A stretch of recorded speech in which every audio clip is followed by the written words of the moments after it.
I would say being in this facility, which is a spiritual element to it, there were a few moments along the way that were a leap of faith, and that was one. We didn't give up. We didn't lose our spirit. It wasn't going to be any one person. It wasn't going to be any three people. It was going to be the whole community to make this happen. So that's when we named it Portland Community Squash. And we are the leader in this country. Portland follows Boston and other places a lot, but believe it or not, we are the leader in putting community squash in place.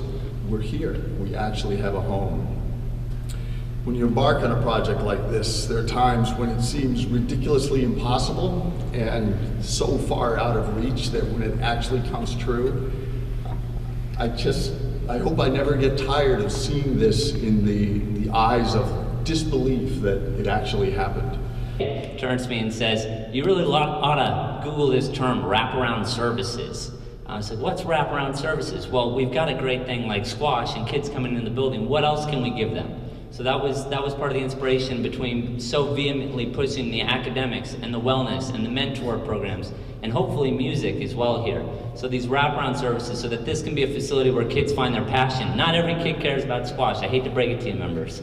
But they care that they have a place to go, a place they're supported, and a place where they can find their passion.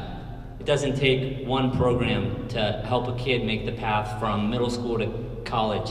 It takes a bunch of programs partnering behind the schools, coming together. It is the most inclusive squash facility in the country.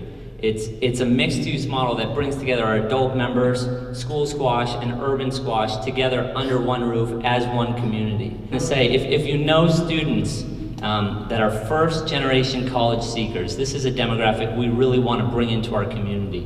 Kids, you know, I see Matthew Ramsey over there, first one in his family that's going to go to college.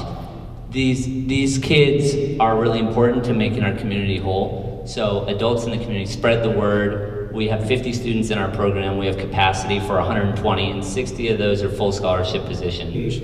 There is a saying in Judaism about going from strength to strength. When change occurs, to go from strength to strength. And I believe that this space has gone from strength to strength. It was an incredibly strong place for generations, and it served a purpose for them. And now they have handed it off to you, and I believe that they handed it off to you because they believed that you could take this space from strength to strength. And I know today that they can feel the strength that you have built, and I expect that what you have here will serve us for generations the way it served them for generations. So thank you for being here today, and thank you for being part of this, and I can't thank you enough for all you've done for our city so quickly.